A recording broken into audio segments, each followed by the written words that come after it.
Thanks everyone very much for joining us and welcome. Just going to keep admitting people as they join us. Welcome to today's event. Just to introduce myself, I'm Chloe Peacock. I'm a postdoctoral fellow in the School of Sociology, Politics and International Studies at the University of Bristol.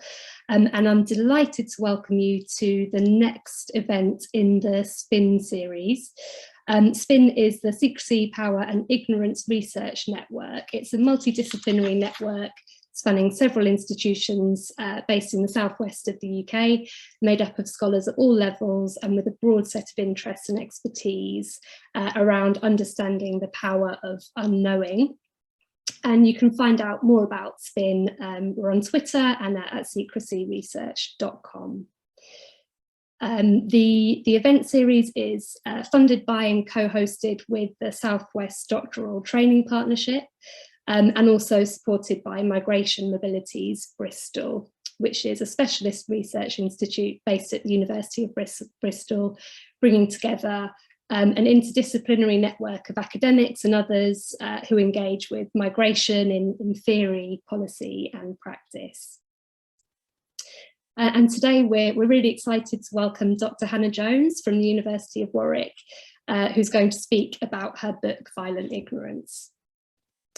So I'll invite Hannah to speak in just a moment for about 40 minutes or so, and then we'll have time for some questions and kind of discussion before we wrap the event up at 3. You will have seen, I think, when you joined the event that we're recording today's session. So we'll record the talk and the Q&A, and then we'll make it available on the Southwest Doctoral Training Partnership website. So you can go back and watch it again afterwards if you'd like to. And also just to mention, the book's publishers have very kindly provided us with a discount code that gives you 20% off the book when you order it from bloomsbury.com. So I'll put that code and I think there's a flyer as well, which I'll put in the chat a little bit later in the session. But first, let me just introduce Hannah, who's our speaker today. Hannah's an associate professor in the Department of Sociology at the University of Warwick, where she's worked since 2013, and her research interests focus on questions of racism, migration control and belonging, and on practices of policy making, critical and participative research methods and public sociology. Hannah's been a guest researcher at the University of Gothenburg and a visiting scholar at New York University, and has also worked at the Centre for Migration, Policy and Society at the University of Oxford and the Department of Social Policy and Criminology at the Open University. Hannah worked in London local government before completing her PhD in the Department of Sociology at Goldsmiths, and her first book, Negotiating Cohesion, Inequality and Change, Uncomfortable Positions in Local Government, won the 2014 British Sociological Association Philip Abrams Memorial Prize for Best First Book in UK Sociology. Hannah has also co-authored the book Go Home, The Politics of Immigration Controversies, and co-edited Stories of Cosmopolitan Belonging, Emotion and Location. And Hannah's latest book, which we'll hear about today, Violent Ignorance, was published in January 2021 and is about everyday ignorance and its violent consequences, focusing on historical and present questions of memory, migration and racism. Hannah is also working on collaborative projects on decolonialism and anti-racist student activism, and on the relationship between artistic practice and social research, and independently on research into genealogical and migratory imaginations that link Britain and Australia. Hannah, we're delighted to welcome you today. So I'll turn over to you now, and we'll have about 40 minutes to hear about the book, and then we'll have a question and answer session afterwards. Thank you very much. Thanks, Chloe. Let me share my screen. Okay, hopefully you can see the slides now, yeah? Yeah, good. Okay, so Thank you. Oh. Hannah, at the moment we can see your word. Yes, sorry. Slides, yeah, thanks. That wasn't it, but yeah. Okay, so thanks for asking me to come, and thanks everyone for coming to listen. I'm going to talk about this book, Violent Ignorance, and some of the ideas within it. So in the book, I set out a phenomenon that I call violent ignorance, what it looks like, how it works, its consequences, and also possible ways to resist it. Put simply, what I mean by violent ignorance is a name for the action of turning away from painful knowledge and for the further violence that this can bring. The choice to ignore is not always a conscious or deliberate one, but it still matters. By ignoring violence, we can become implicated in that violence continuing. Often, the reason we find it painful to think about this violence is that we might realise that we are implicated, even if in a roundabout way. Now, most of the examples of violent ignorance that I've written about in the book are concerned with the construction of national and transnational histories belonging racism and migration control, as Chloe mentioned. Sometimes people express surprise that migration control and racism should be discussed together. But in many of the examples of violent ignorance I discuss, it becomes clear how they're linked because they operate in similar ways. Controlling who has access to a territory and the right to safety and dignity in a territory is a process of deciding who matters, based usually on where they were born, to whom they're related, or what material resources they have, or a combination of these. Racism comes in many forms, but it certainly includes enforcing differential access to dignity, safety and resources based on where a person comes from, to whom they're related, and on what resources they can call.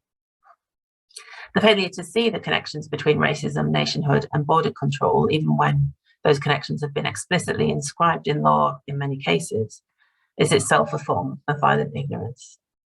And the book tries to explore these ideas using a range of examples and different lenses to consider aspects of how violent ignorance works.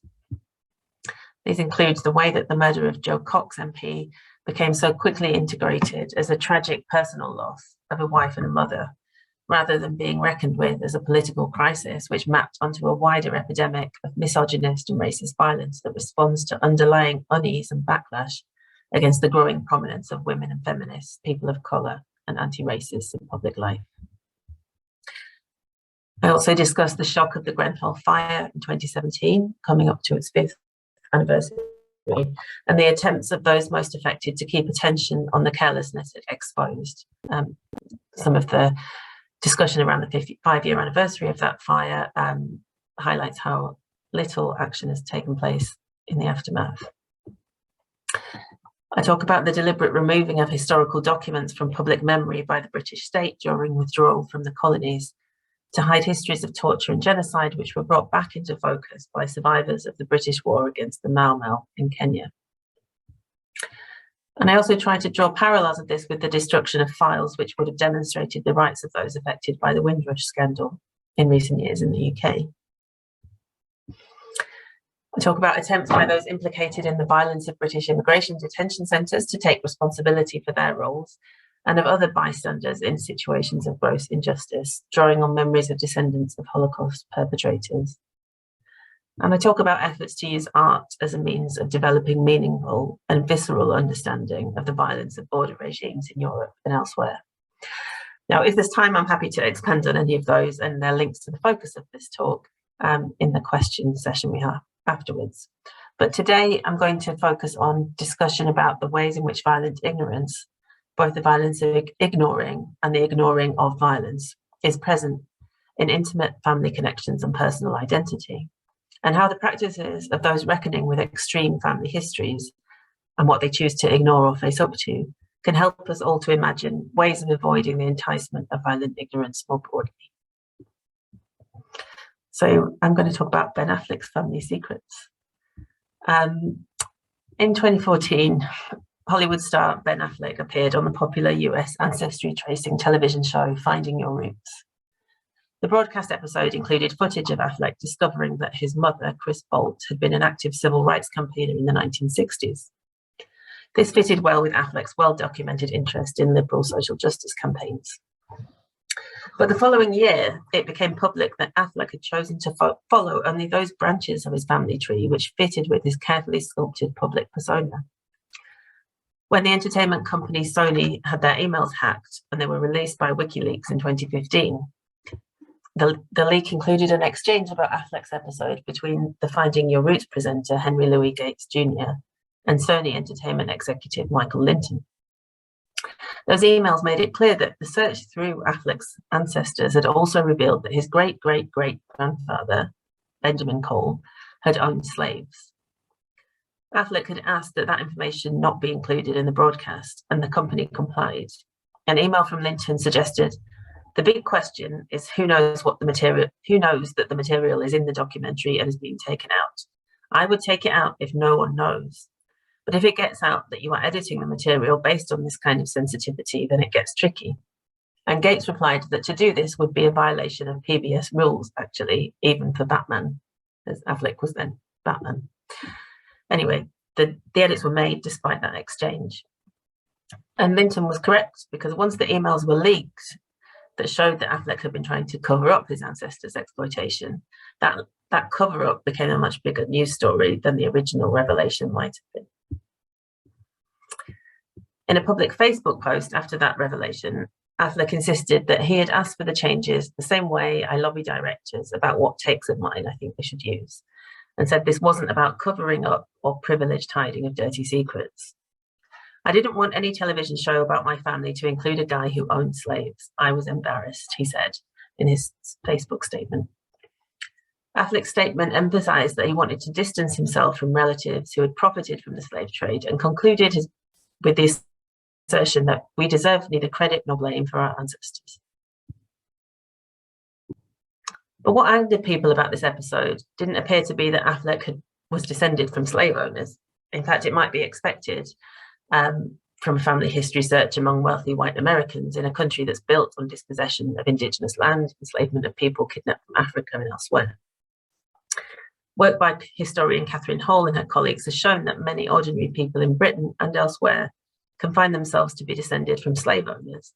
Even the unspectacularly wealthy often held shares in other human beings than slaves. And Ben Affleck, like anyone else, has no control over who his ancestors are or what they did. And in that sense, no one was trying to blame him for his ancestors.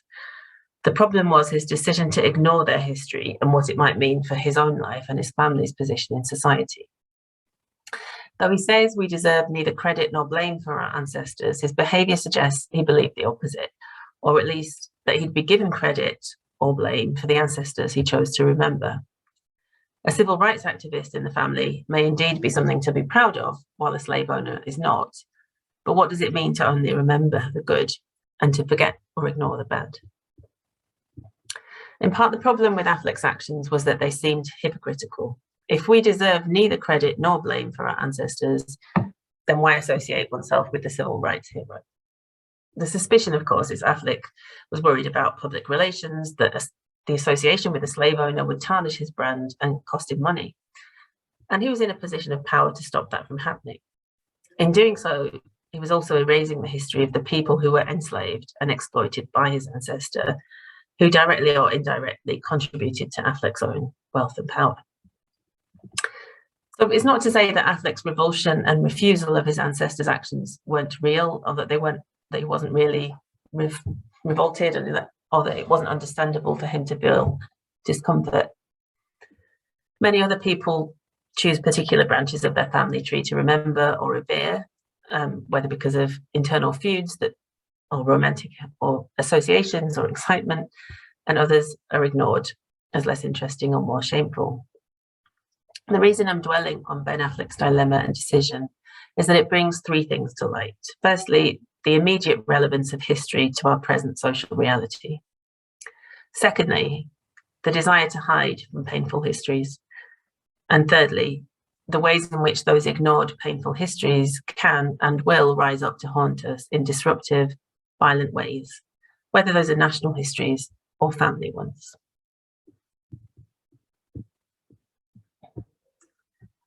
So Affleck's search was part of a wider popular interest in ancestry tracing.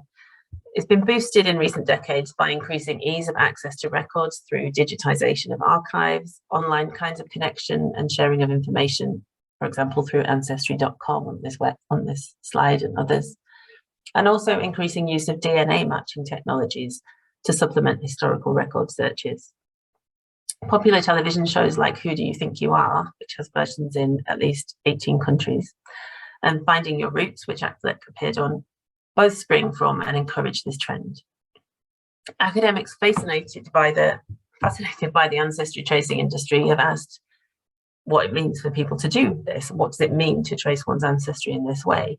And many have found that an important part of the long-standing desire of people to find out who their ancestors were springs from a desire to understand their own identity and place in the world. So it follows that this desire in itself is one that recognizes, at least implicitly, that history is important in shaping our present. But what happens when that history reveals something uncomfortable about how we come to be who and where we are? This is essentially what happened to Affleck, and it's not uncommon.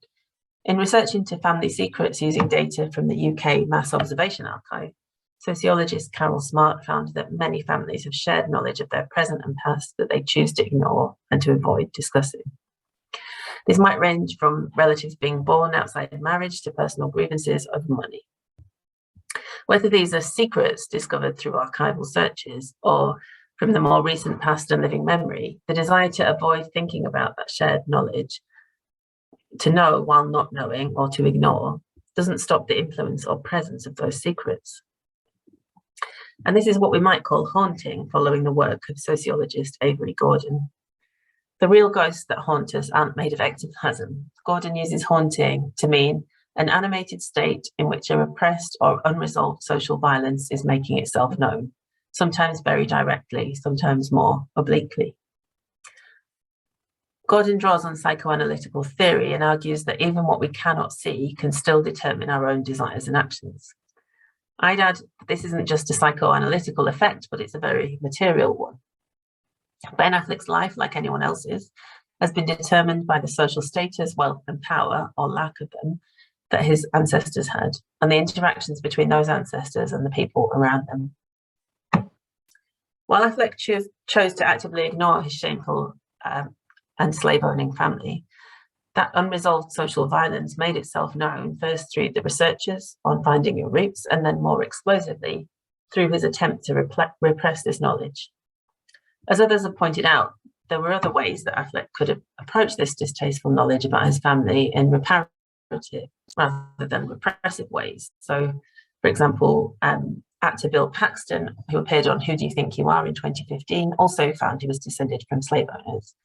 But as a result, he chose to change the direction of the historical research and uncover and make known the history of one of the men who'd been enslaved by this ancestor. And in this approach, he recognized the wrongs of his ancestor without celebrating the connection, and instead sought in a minor way to repair that damage by understanding other histories that that man had been involved in and helped to erase. So here I want to build on the recognition, drawing on the work of Michel Rolfe-Triot, that violent ignorance is part of writing histories, that silencing is part of history, and that violent ignorance is an ongoing historical phenomenon, and use that to look at how consequences of violent ignorance resurface or haunt the present in more personal ways by focusing on the importance of family history and genealogy. So Ben Affleck's case, in his case, the hidden history which he found shameful was the history of the power that his ancestor had held as an oppressor of enslaved people. More commonly, oppressor histories are remembered and celebrated, even if their violence might become less emphasized in the retelling. If you think about statues of men who slaughtered thousands that stand in public squares around the world, or grand buildings of state and industry built on the back of enslaved populations through sugar, tobacco and slavery, that make up the grandeur of cities like Liverpool, Bristol, Marseille or Lisbon. The histories that tend to be forgotten or hidden are those that were deliberately erased as unworthy, as I discussed that elsewhere in the book. As I mentioned, there's very specific and explicit examples around destroyed records about the British occupation of Kenya and elsewhere. In more personal terms, individuals and families who've been convinced that their histories are shameful tend not to be those whose ancestors did something to hurt others, but who were stigmatized and mistreated by others. So, for example, indigenous people robbed of their past, enslaved people forcibly transported around the world, or families separated by institutions as a result of abject poverty. When that shame resurfaces, are there ways of reclaiming that haunting as resistance? So, as I said, there might be a simplicity in agreeing with Ben Affleck that we deserve neither credit nor blame for our ancestors. But the experience of many people is that ancestors have meaning and give meaning to their own lives. Even where that's not the case, or for people who don't know or have no interest in their lives of their ancestors, their inheritance, whether that's wealth or genetics, social status or norms, does shape people's lives. So what does it mean to look to one's ancestors for explanations of one's own life when doing so reveals the ways that racialization and national exclusions enabled or disabled their flourishing or the flourishing of others? Even if we're not deserving of credit or blame for our ancestors, should we take responsibility for them? And what would that look like? So the question might seem quite different for those who identify victims in their history and those who identify perpetrators or bystanders. But is it different? And what about those of us who might be descended from both victim and perpetrator? I think someone's unmuted. Discussing how people come to terms with their family past can keep coming back to this question about, does it matter? Does it matter if we cannot see the relevance of those histories? And does it matter if we do not confront them? And how can we confront them and break through that veil of violent ignorance? So while family history research often begins as a hobby or an idle interest, for others it can be a quest to track down a family legend or a desire to provide information for children or grandchildren about origins. And this quest often leads amateur genealogists to find particular affinities with some parts of the family tree or particular figures, and then to start to construct their own narratives of the connection between their characteristics or the characteristics of relatives in living memory and the connection with those long-lost ancestors. Those stories are often benign and can feel reassuring of one's place in the world, much like feeling of belonging to a nation and its most proud version of history might feel reassuring and benign. And with the growth of DNA technology and matching services, the amateur genealogist is no longer limited to the dusty records when searching for familial connections. There are many services which offer to tell a person the percentage of different ethnicities in their blood and to seek matches with other people who have had DNA tests and added them to the database. The geographic matching algorithms are questionable on many levels and have been criticised for their reliance on partial measurement and reification of racialised categories as if fixed. But nevertheless, many people take those results very seriously and again can use them to reassess their own sense of identity and place in the world. The researchers Wendy Roth and Bjorn Ivemark interviewed citizens who'd received DNA test results for ethnicity and found that many of them sought to incorporate this previously unknown heritage into their identities in varying ways. That included adopting a new ethnic or racial identity in how they described themselves, learning new languages, or dressing in the style of their newly discovered ancestors. Others, however, rejected test results which didn't conform to their expectations or hopes about who they were or had been. And these ancestral discoveries are different, I think, to uncovering or resisting violent ignorance. In some cases, they reproduce a different kind of ignorance or refusal of uncomfortable knowledge. And this could be seen, for example, in the row over the US Democratic Senator and potential presidential candidate Elizabeth Warren's claim to Indigenous American ancestry. While her intention in publicising her DNA finding that between 1/64th and 1/1024th of her ancestry was Native American was variously characterised as an attempt at solidarity and recognition or at political opportunism, some Indigenous scholars took a different perspective. Anthropologist Kim Tolbear explained that Warren's claims centre measures conducted and controlled by mainly settler-owned DNA testing companies and don't take into account the self-definition and self-government of the Cherokee Nation, to which Warren claims belonging. Tolbear writes that tribal governments establish regulations that do not use genetic ancestry tests, for other forms of biological and political relationships to define our citizenries. Warren's identification, while maybe meant as an act of solidarity and recognition, played out instead as a colonial claiming of the right to an identity based in an ignorance of that identity. So we might think of this as an instance of whiteness as a form of property, identified and expanded on by scholars such as Cheryl Harris and Aileen Morton Robinson. Thinking about whiteness as ownership or entitlement to ownership of people, property, or rights allows us to also see how this white entitlement can also encompass the expectation of taking on minority identities as property, or as accessories that can be picked up and put down, rather than as experience and belonging. Whereas Elizabeth Warren or the people in Roth and Eivmark's study were interested in exploring racialized parts of their identity that they never knew existed, the motivations appear as if they're all about the present, rather than about understanding the histories that produced this present. Taking ancestry as an outcome, rather than as a process, is a form of violent ignorance that erases social interactions and meanings, and instead takes on a shallow presentism about meanings of belonging.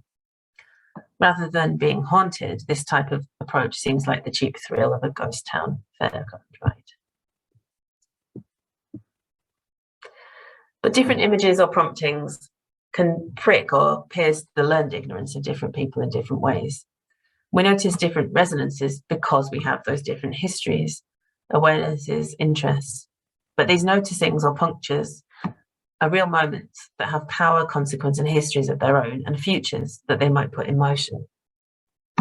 These moments are important because they seem ineffable or silent, because some people can ignore a moment which others can't look away from. In September 2015, journalists reported refugees being crammed onto trains at the Hungarian border, told they were heading to Austria and Germany, then finding themselves instead deposited at a Hungarian migrant reception centre. Some refused to disembark from the trains, others were pictured lying across the tracks in protest. This was reported widely as just another event in the tragedy of what was that summer termed the European migrant crisis. For me, the images of the crowded train redirected by officials bit into my awareness in a particularly visceral way. It was partly the mirroring of how trains were used, including in that specific part of Europe, as tools in the Nazi genocide. It was also a specific personal link I felt as the granddaughter of a German Jew who escaped on a passenger train in 1938. He was a worried 12-year-old, angry to be leaving his home, kept in check by his parents, who were fearful their journey out of Nuremberg might be halted. This heritage is a troubling one to interpret. Not only did my immediate family survive and thrive, but German laws and reparations to the descendants of those denied German citizenship mean I've been able to gain dual UK-German citizenship now and stay in the EU after Brexit, so lucky me. But what I'm most interested in here is the bringing together of the question of haunting and the question of violent ignorance. Is it possible that we can draw on the memories of and discuss older examples of violent ignorance to mobilize recognition of violent ignorance in the present and counter it? Could resonances with how previous generations initially ignored genocides and refugees and the consequences of that ignorance be a spur to action now? Marianne Hirsch, a scholar of literature, coined the term post-memory and post-generation to talk about ways in which the trauma of the European Holocaust of the 20th century has woven itself into the lives of children, grandchildren, and other descendants of survivors. The post-trauma of those who are not survivors, but descendants of survivors of trauma, is a controversial topic, and in particular, a large portion of this post-generation are in many ways socially privileged. Jewishness isn't always equated to whiteness, but the entitlements of whiteness are accessed by many of Jewish descent. Children of Holocaust survivors may well have lost large swathes of family, kin, and friends, and the consequences of this for their childhood may have been severe. Though they were survivors, forced immigration is not a small matter. There are things to make sense of and traumas to overcome, but can this be related to the present? Is it a co-opting of ancestral trauma, a dwelling in the past? How can those understandings and experiences be honoured and respected in the present in relation to our current situation rather than an inherited one? Cultural historian Saidiya Hartman's engagement with the legacies and reverberations of the transatlantic slave trade and the ways in which descendants of slaves attempt to commemorate and come to terms with ancestral trauma can be useful here. In relation to people attempting to understand the impact of unspeakable crimes committed against their ancestors, Hartman asks, can we mourn for those lost without assuming and usurping the place of the dead, and yet recognise that the injuries of racism tether us to this past? Does mourning necessarily entail the obliteration of the other through identification? Can we mourn the dead without becoming them? These questions in relation to how to deal with being a descendant of enslaved people are relevant to the discussion of Holocaust post-trauma, but they also relate to coming to terms with being descended from perpetrators of such crimes. The tendency to see remembering of these pasts as a question of identification with one's ancestors leads directly to refusal, such as Ben Affleck's, an insistence that one is not responsible for the actions of the past and a refusal to know that past. Hartman's questions are about the dangers of present generations overwriting the lives of their ancestors by claiming those past traumas as their own, and through this re-signifying, losing the actual meaning and truth of those who suffered.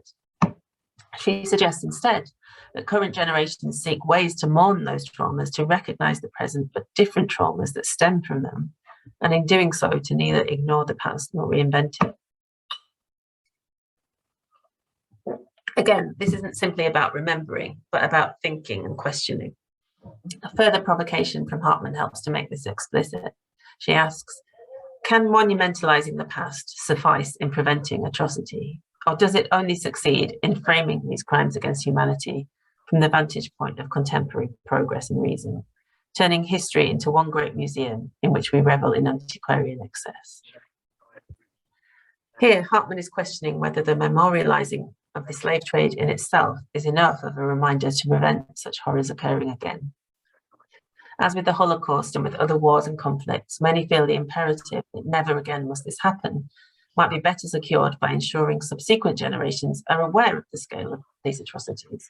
So we might think that public memorials, museums, education programs dedicated to the memory of the Holocaust, the transatlantic slave trade, and other terrible crimes of human history are straightforwardly part of a project to combat violent ignorance, in the sense that such memorials counter ignorance of violence with the aim of preventing future violence.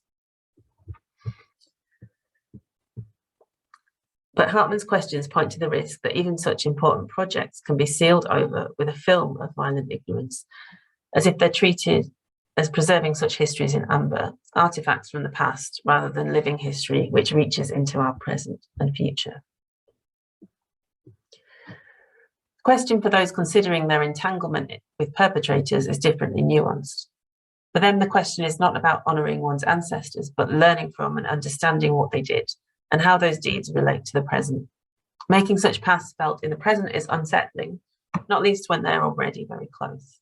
While Ben Affleck's great-great-great-grandfather was safely hidden in generations past until the TV programme researchers uncovered him, for the children of genocidal criminals, the pain of understanding how one's parents could be loved, or at least be the people who made you, while also being inhumane monsters, could be the ultimate test of how to embrace or challenge violent ignorance. Feminist researcher Suzanne Luhmann has spent much time examining how the children and grandchildren of Nazi leaders past.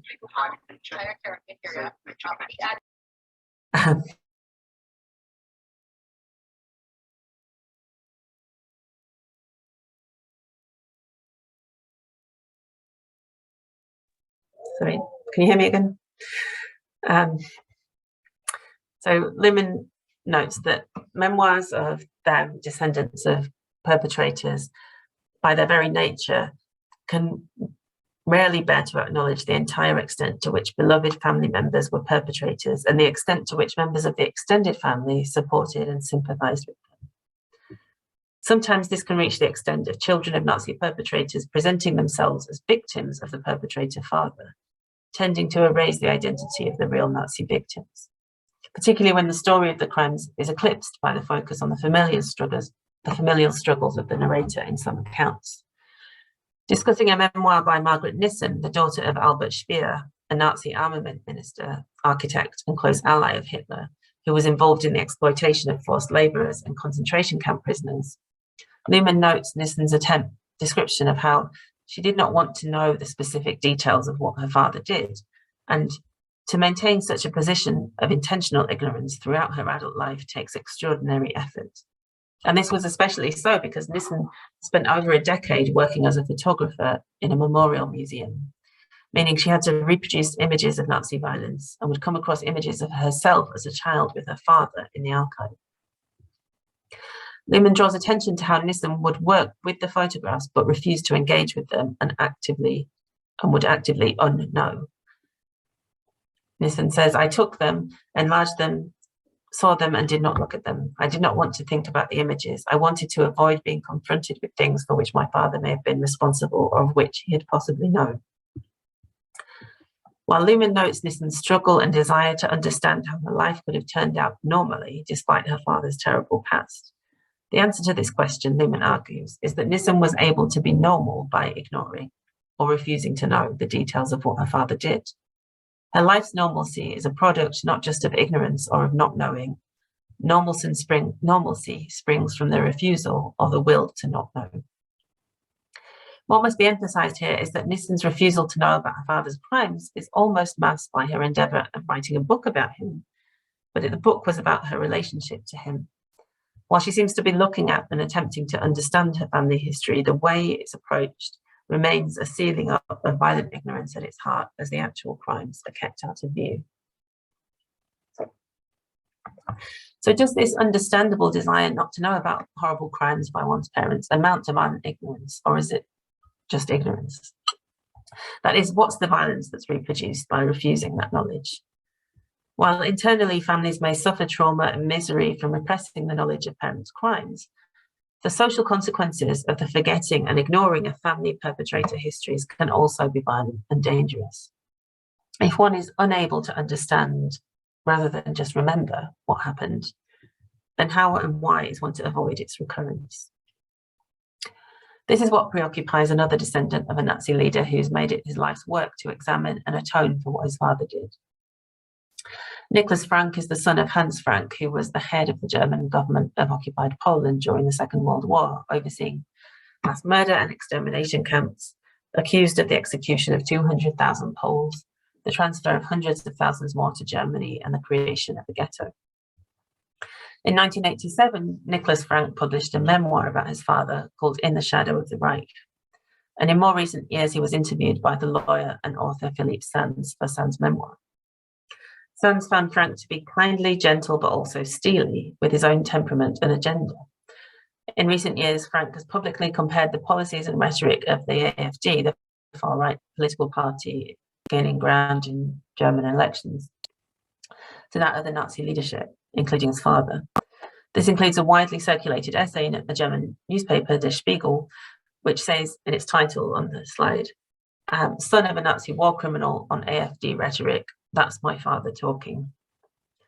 Nicholas Frank straightforwardly argues that lessons of the past must be learnt by recognizing the parallel and warning signs when they re-emerge in the present. And he takes on this task of reminding people as a mission that is his because of the crimes of his father. Now, Jennifer Teager has a slightly different story, but one that still fits within much of the pattern of memoir by descendants of Nazi perpetrators and the resurfacing of ignored violent histories in the present. She was born in Germany in 1970. Her maternal grandparents were Edmund Goeth, the man who constructed and ran the Krakow-Plaszow concentration camp, killing and torturing thousands of people, and Ruth Irina Goeth, who lived there in luxury with him during that time. Teager's mother, Monica Goeth, took her to a Catholic orphanage and put her in the care of the nuns, from where she was adopted. Despite her adoption, Jennifer stayed in touch with Monica and Irina until she was 21. Teager only met her biological father when she was 28. He was Nigerian, meaning Teager herself is both an Afro-German and a descendant of Nazis, hence the title of the memoir she wrote on discovering her family history, "My Grandfather Would Have Shot Me." Though Teager maintained contact with her biological mother and grandmother throughout her childhood, she didn't know the reality of her grandfather's past until she happened to come across a book in the library at the age of 38. The book was a biography of Monica Girth, her mother. It was published in 2002, entitled I Have to Love My Father, Don't I? It was concerned with Monica's relationship with Eamon Girth, and this discovery shattered Tiga, partly because it pointed to the knowledge and involvement of her grandmother, Irena, with whom she had maintained a warm relationship, even in foster care and adoption. The process of dealing and coming to terms with this is the subject of Tiga's own memoir. Part of Tiga's story is about coming to terms with her beloved grandmother's continued involvement with such a man.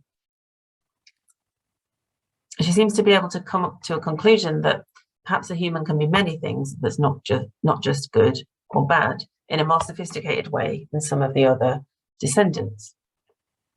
She writes, my mother was very liberal for her time. My grandmother was very liberal for her time. For a while, she shared her flat with a transvestite called Lulu and went out in the town with him and his gay friends. My parents met when one of my father's friends, also African, was living as a lodger in my grandmother's house. Having an African man living in your house was far from normal in Munich in the 1960s and 70s. She was no racist. Likewise, Tiga argues that the guilt of the parents must be distinguished from the lives of their descendants. She disagrees with the decision of Bettina Goering, a great niece of Hitler's chief of the Luftwaffe, to be sterilized so that she would not create another monster, not produce any more Goerings. For Tiga, this sends the wrong message. There is no Nazi gene. Tiga's story is not simply one of the eruption of understanding oneself as descended from and having loved someone implicated in terrible horrors. She also has a more complicated story of aligning her understanding of herself and family through the process of adoption, the relationship between the family that brought her up and the family into which she was born. In some ways, we might consider this to account, at least in part, for her rejection of the idea of a Nazi gene, knowing that families, relationships, and identity are more than biology. But on the other hand, many people who have been adopted, as with Tiga herself, still find knowledge of their birth family and biological connections to be fundamentally meaningful to their sense of self. Another complication with Tiga's life is her racialization as Black within white German society. All of her family she knew growing up, both adoptive and biological, were white. And she describes being accustomed to being treated with amazement when revealing her German identity. Perhaps it's in part this cacophony of meanings and ambiguities that enable Tiga to reach a position in which she can neither ignore nor embrace her grandparents and their deeds, but can sit with their contradictions, as she writes. None of this means that I agree with what my grandmother did or that I want to cover for her. I renounce what she did and sadly didn't do in the camp. I renounce her explanations. I simply distinguish between the public figure and my grandmother. My grandfather did not repent in the end. Why else would he have raised his arm in a Hitler salute at the gallows? My grandmother never really repented either. She never really saw the victim. She walked through life with her eyes closed. Nonetheless, I still feel close to my grandmother. I will not try to justify this fact. I won't explain it either. That's just the way it is. As with Affleck's resistance to being associated with a slave-owning ancestor, wanting to distance oneself from violence is of course understandable, even laudable. But to be politically effective and valuable, this distancing needs to be understood as a desire and an ongoing process rather than a fact. To engage in that distancing from evil as a process, it's necessary to recognise the different ways in which we might still be connected to that oppressive violence and even benefit from it in order to work on overturning that. But to do so, of course, is a painful thing to attempt.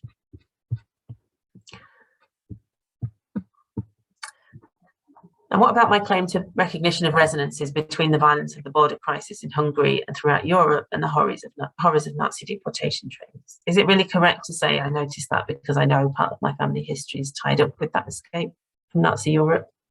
For most of my life, I've resisted claiming my ancestry as an explanation for what I care about. Of course, there are other equally valid versions of my family history that could be told of different parental, grandparental, and ancestral trajectories than my own. And being an exile and refugee was not something my grandpa talked about to us or to my mum, or as far as I know, to his other children. But I did take German citizenship, and that wasn't something I never considered or known I was eligible for until the aftermath of the referendum to leave the EU in 2016. In the atmosphere of intolerance and anxiety that surged with that campaign and has only increased since, the internet suddenly swarmed with people exchanging ideas for holding on to EU citizenship. and among them I noticed the restoration of citizenship process. This was a rule introduced into the German constitution in 1949 as a form of reparation for the crimes of the Nazi government. Any German citizen whose nationality had been removed by the Nazis was entitled to restitution of citizenship, and so were their descendants. There were various motivations reported for people doing this, but mine was really one of anxiety. Even as I felt it realistically unlikely that I would have to leave the UK, the opportunity for a backup plan did seem important. Relatedly, it seemed wise to play the border regime at its own game to gather as many nationalities as possible. But this desire, no matter how rooted in anxiety and family history, remains one of privilege. I now have 2 of the most powerful passports in the world. And at the same time, increasingly national governments are targeting dual nationals to make them more precarious, since one nationality can be removed without breaking international conventions about making such a person stateless.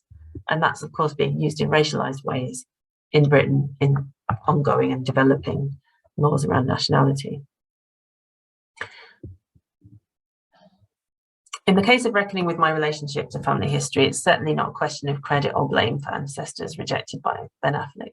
What this encounter with the eruption of seething absences and muted presences is around the national schism of Brexit is a demonstration that the past remains alive, but neither the present or the past is clearly divided between victim and perpetrator, good and bad, innocent or implicated.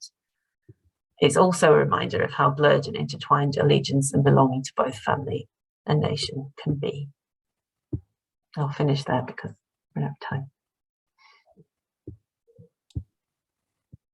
Thank you so much, Hannah, for a really fascinating and wide-ranging talk, actually. And I think it kind of gives a sense of how wide-ranging your book is in terms of the kind of issues that you cover, and also I think just an idea of how powerfully and beautifully written it is as well. So we've got about just over 10 minutes for some discussion. So if anyone would like to ask a question, please do either put it in the chat or signal that you want to speak and ask a question that way. I'll give you a minute to kind of to get your thoughts together, and if anyone's ready to ask a question, give us a wave or put it in the chat. Otherwise, I'll take the opportunity to ask a quick question myself.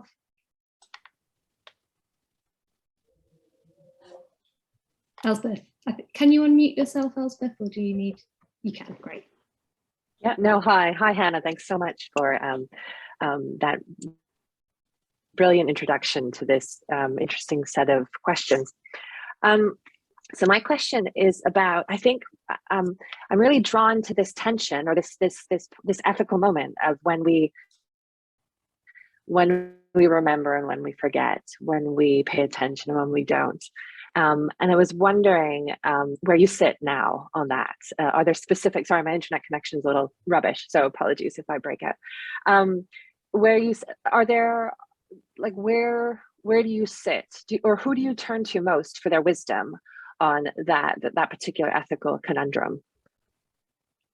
Sorry, if that's a big question. So maybe Chloe has a slightly softer one. I'll try and answer it. Yeah, I think it's actually, yeah, it's exhausting. It was exhausting to write that book, and we've all been exhausted in all different ways over the last few years.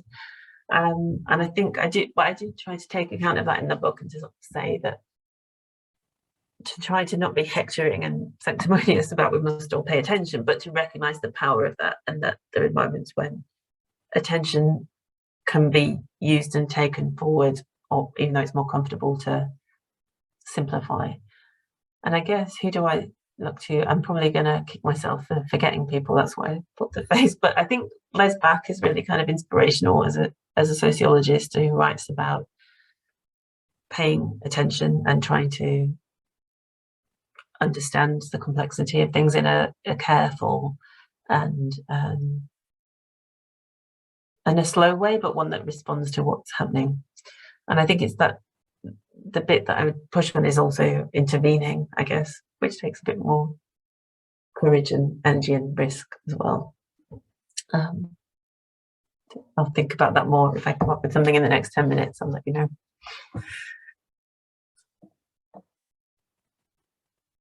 Chloe, did you?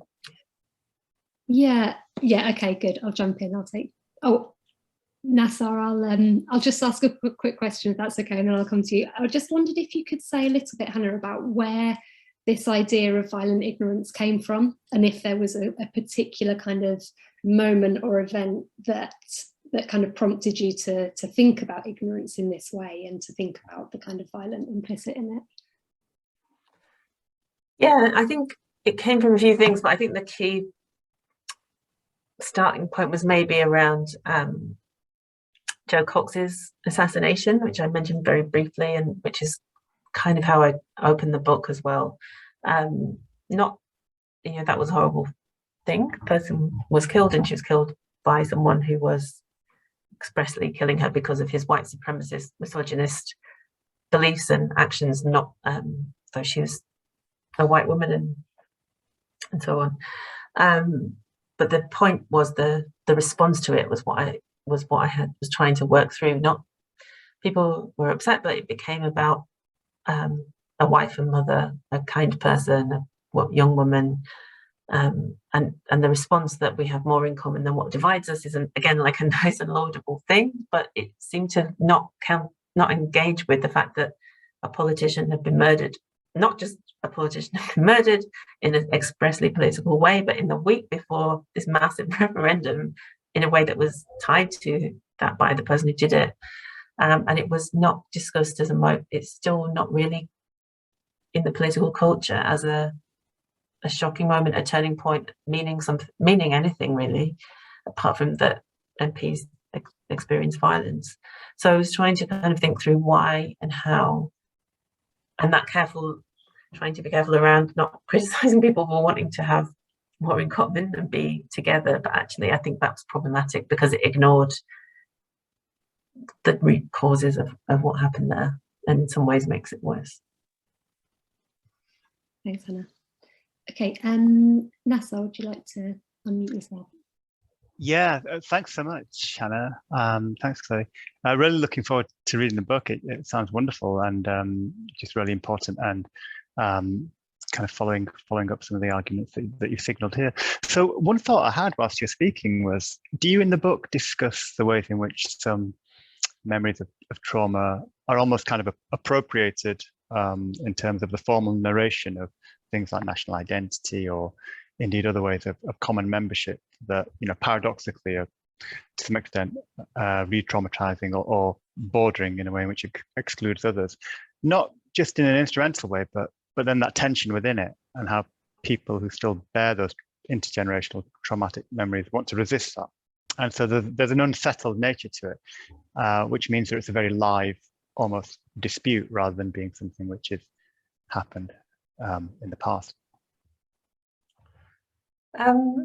Yeah, I think it's something I probably want to explore more in terms of wanting to develop this particular part of the work around family, nation and race, and that kind of comfort in belonging and the division that's inherent in that. So I think that's in the book in the background, but I think the main area that ties in with that is the Jo Cox work, and we have more in common than what divides us. We are which it was a response to the murder and this kind of rupture of democracy, if you like, but was also about saying, oh, we all get along. We all there were videos made about we all like eating toast. British people all like eating toast, whether they're British or not. And that was fine. But it doesn't address the fact that some people want to kill each other, and we don't all want to go to the picnic together. So I think it does need, I think there's a bit more development of this around kind of, I think you're talking about kind of foundational national memories and the kind of, Second World War, or in this place, but also others. Yeah, thanks. Thanks. And Bridget.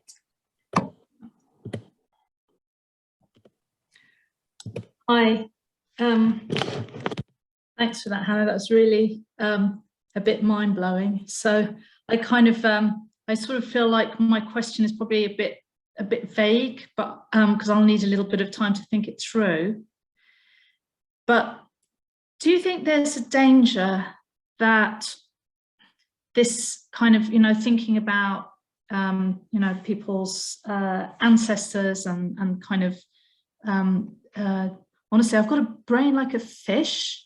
Ben Affleck, that's right, that example that you give. I mean, is there a danger that we kind of really are risk reinforcing a kind of an individualistic politics of blame, and kind of in a way made even worse because of its connotations with blood and ancestry?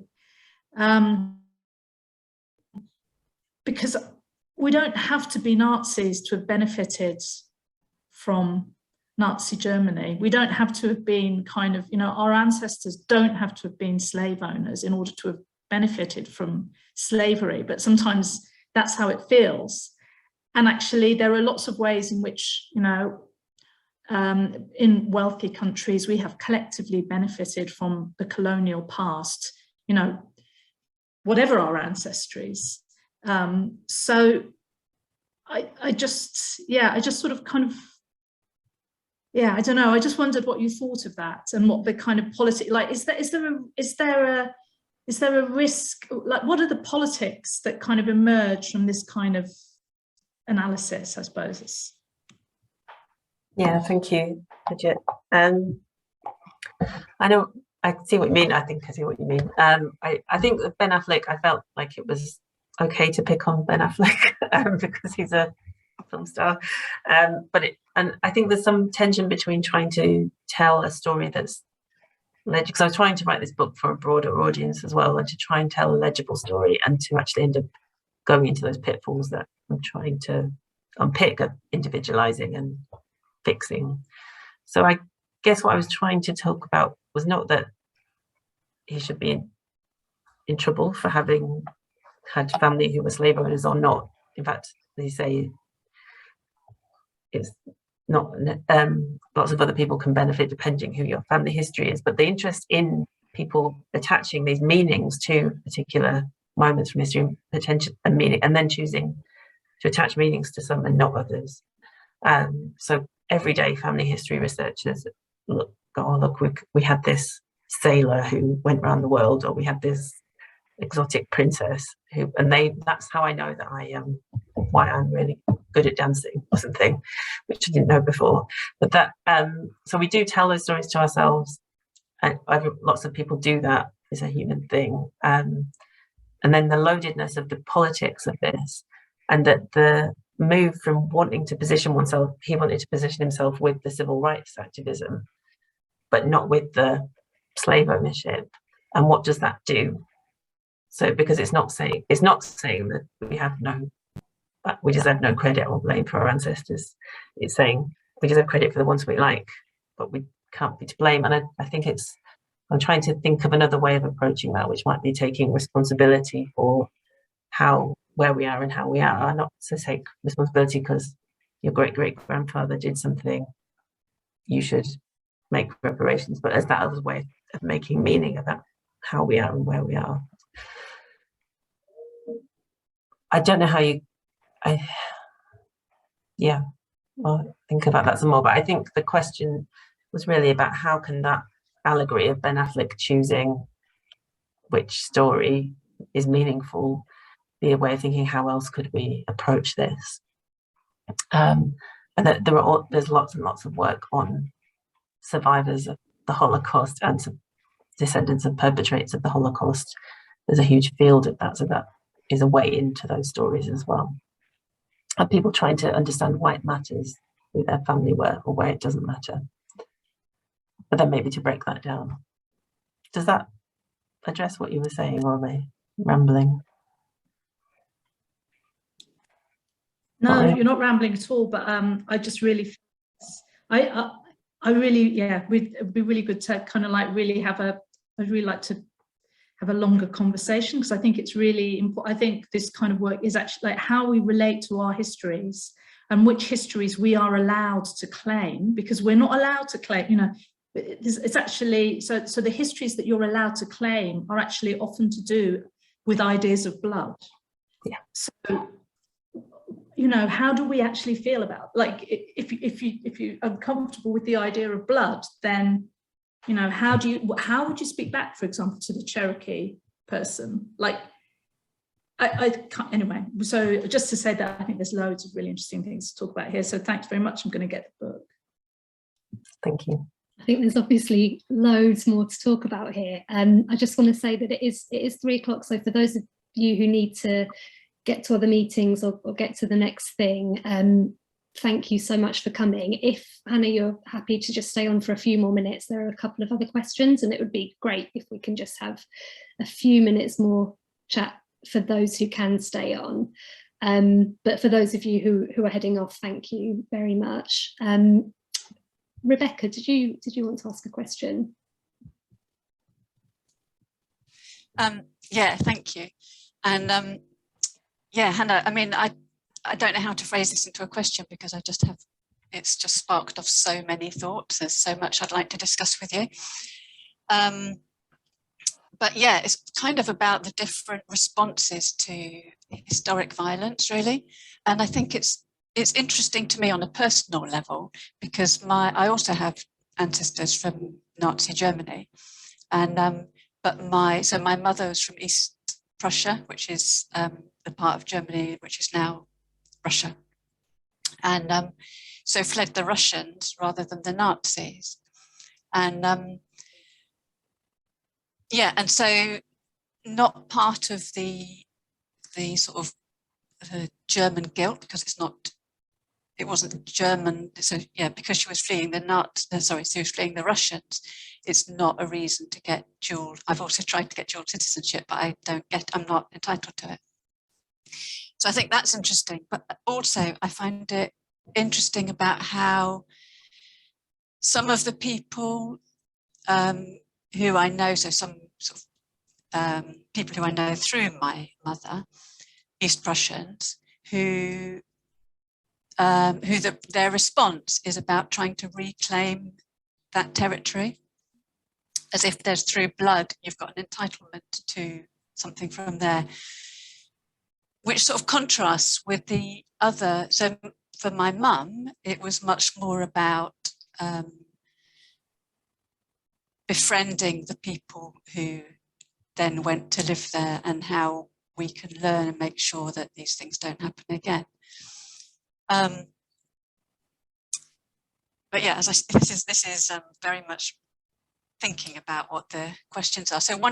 But one of the things that I find really interesting in this is how in Germany the memory of Nazi Germany is very much, it's very pervasive, and which I think is brilliant in terms, it's much better than in Britain, where there isn't that memory or guilt at basically crimes from history. But I wonder to what extent that excludes some forms of violence, like ongoing violence. So in Germany, I've found it quite sort of uncomfortable how you can see homeless people sleeping on the street in the winter right next to the Stolpersteine, so the memories of where Jewish people were killed in Nazi Germany. So that kind of the guilt of Nazi Germany, like sometimes I think, is that overshadowing the guilt that should be, or the action that should be happening now for the ongoing violence? I don't know, sorry, that's really rambling. It's basically saying I thought that was really interesting and I'd love to carry on talking about it with you. Thanks, Rebecca. Yeah, I think that's something I'm trying to get at as well. Like, that a form of violent ignorance, I called it violent ignorance, you could call it something else, but a form of this thing is finding a thing to care about and then not needing to care about anything else. So, and that keeping that, and then at some moments we see that different moments for different people, but there are some collective moments of seeing things that we all knew were going on, but having to care, like the Grenfell Tower, for many people was a moment that you might have known all about housing inequality, you might have known all about kind of institutional indifference, you might have known all about the kind of racialized ways that intersect with poverty and borders, but that avoidable tragedy made people care for a minute, or stand there and look, but then what? And then, or the same with the 2015 kind of refugees welcome movement, and what's happening right now I can't talk about, but there's something going on now as well. But the refugees welcome movement, that people suddenly did want to, or said, or were able to say, like, we want to help refugees in the UK and many other countries. And then David Cameron said, okay, we'll let in 20,000 Syrians at some point, and that just was done.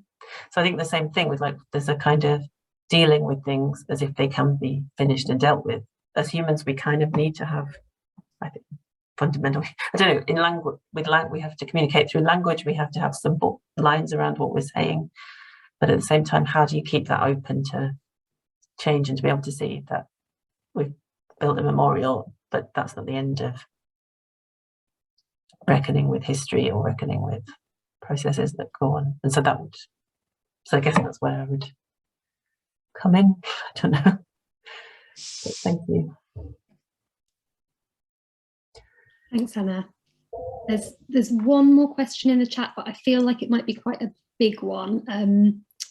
Martin was talking about the role of the family in kind of memory making and meaning making.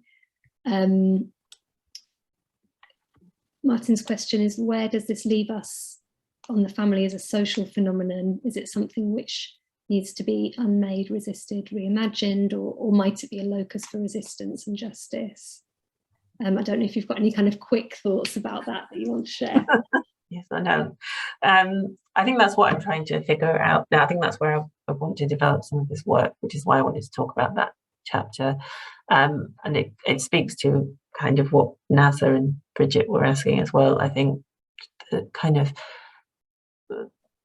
that family is there's lots of work obviously on family as a helpful institution, family as a destructive institution, but I think the parallels and the connections, not just parallels, but connections in it between how family and nation work and how race works are important to look at, because the three co-constitute one another, and the answer might not be that they're all wrong. Well, they probably are all wrong. That family is one that's harder to say is completely wrong. So where do we go from there? That's really the question. I think it probably needs to be all those things, resisted, reimagined, unmade, and so on. But I don't know the answer. Sorry. No, that's great, and it sounds like it's kind of something that you're going to continue working on. So it'll be great to kind of see where that goes over the coming years. Okay, Elspeth, did you want to? Yeah, just to follow on that and just say, I think that this line of discussion is exactly some of the things that we're talking about through SPIN, and I would love for the opportunity to carry on. I know that Owen's doing work on that. Bridget, it sounds like we've got some overlapping interests in Hannah and Nasser, because we're trying to understand the structural dimensions of all this and how we can move away from the individual, but of course how the individual fits in and precisely what you've just said, co-constitutes with, the nation, the national, and race and gender and sexuality, and how all these things work together. And it brings me back to that question about the ethics of this. Where do we end up when we're trying to decide about, forgetting versus remembering, and ignorance versus knowing, and things like that. Anyways, sorry, I didn't mean to hog the floor. I thought I would just say that there's certainly a line of discussion that I'd be very happy to support exploring a bit further if people are interested. Great, thank you, Elspeth. Yeah, no, I think that's really useful, and I think it's really good to know that this has been a really kind of fruitful connection to make, and it sounds like Hannah's work has got lots to say to the work that lots of us are doing. So it will be an ongoing conversation, so we can think about how to kind of, yeah, keep the dialogue going and do something else in the coming months. But yeah, it's been a really, really interesting talk, and thanks everyone for your really thoughtful questions as well. Thanks so much, Hannah, again for your time, and thanks everyone for coming. See you soon. Thank you. Bye. Thank you very much. Thanks everyone. Thank you, Hannah. Thanks so much. And thank you everyone for joining us. Thank you.